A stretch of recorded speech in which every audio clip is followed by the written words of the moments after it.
नमस्कार दोस्तों, आप लोग को बहुत बहुत थैंक यू। क्यों थैंक यू? इसलिए क्योंकि आपने लोकतंत्र के पक्ष में वोट दिए, लोकतंत्र बचाने के पक्ष में वोट दिए। और जैसे कि आप लोग को पता है कि झारखंड में फिर से दोबारा हेमंत सरकार बनने वाली है। जेएमएम या एनडीए गठबंधन की शासन व्यवस्था फिर से झारखंड में लागू होने वाली है और इस चुनाव में बीजेपी को बड़ी हार का सामना करना पड़ा है। आखिर वो कौन सा कारण है जो कि बीजेपी को हार का सामना करना पड़ा? खूंटी जैसे बीजेपी की गढ़ कहे जाने वाले जिलों में जब 2000 में जब झारखंड बना तब से वहाँ बीजेपी का ही दबदबा था, लेकिन 2024 तक आते आते वहाँ बीजेपी की हाथ से चला गया।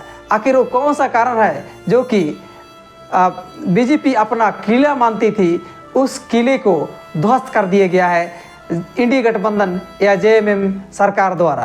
तो आखिर वो कौन सा कारण है, आज इसी वीडियो में हम चर्चा करेंगे विस्तार से। तो बिना किसी देरी किए हुए आज के इस वीडियो को शुरू करते हैं। वीडियो में मज़ा भी आएगा और कुछ बातों में दुख भी आएगा। दोस्तों, शुरुआत होता है 2014 से, जब बीजेपी की सरकार बनती है और उसमें रघुवर दास मुख्यमंत्री होते हैं। तब से आदिवासियों के खिलाफ फैसले लिए जाते हैं। हो सकता है ये भी एक कारण है। दोस्तों, एक न्यूज़ की कटिंग आप लोग को दिखा रहा हूँ जो कि bbc.com की खबर छपी है।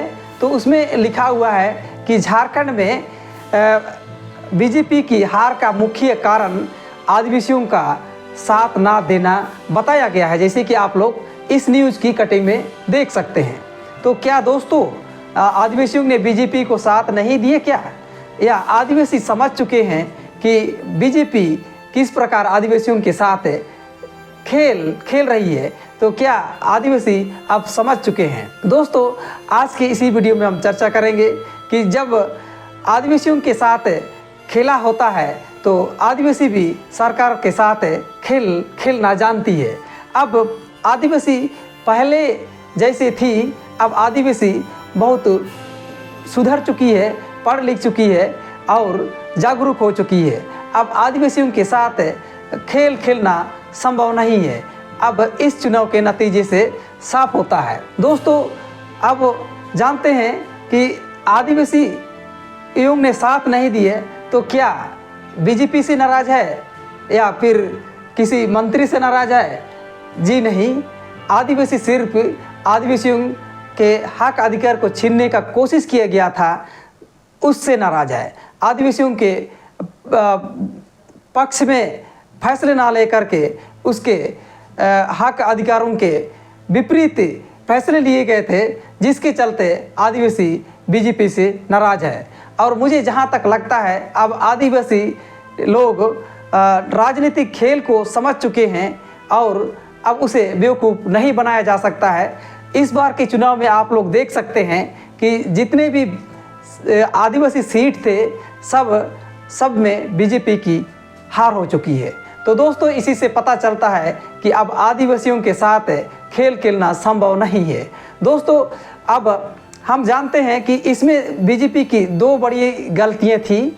एक गलती थी जो कि झारखंड की sitting chief minister Hemant Soren को ईडी सीबीआई के चक्कर लगा करके मनी लॉन्ड्रिंग के मामले में जेल में डाला गया था। इससे आदिवासी समाज को काफ़ी बड़ा दुख का अफसोस हुआ, जिसके कारण उनके जीत का मुख्य कारण ये भी होता है, हेमंत सोरेन का जीत का मुख्य कारण। दोस्तों, बीजेपी की चाल अब आदिवासी लोग समझ चुके हैं कि किस प्रकार से उसे लुभाया जाता है, किस प्रकार से उसे बहलाया फुसलाया जाता है, लेकिन बाद में उसके खिलाफ अधिनियम पारित किए जाते हैं। ये आदिवासी को अब समझ में आ चुका है। तो दोस्तों, तोरपा जैसे विधानसभा में भी कई सालों से बीजेपी की सरकार थी। बीजेपी की सरकार वहाँ पर अपना शासन चलाती थी, लेकिन आज वहाँ पर 40,000 वोटों से उनको हार का सामना करना पड़ा। खूंटी में भी 40,000, खूंटी जिला में भी 40,000 प्लस वोटों से बीजेपी को हार का सामना करना पड़ा। दोस्तों, आज के इस वीडियो में हम जान रहे हैं कि किस प्रकार पॉलिटिक्स हमारे साथ करती है और हम जनता उस पर किस प्रकार सत्ता से उखाड़ फेंकने का हम भी तरीका जानते हैं।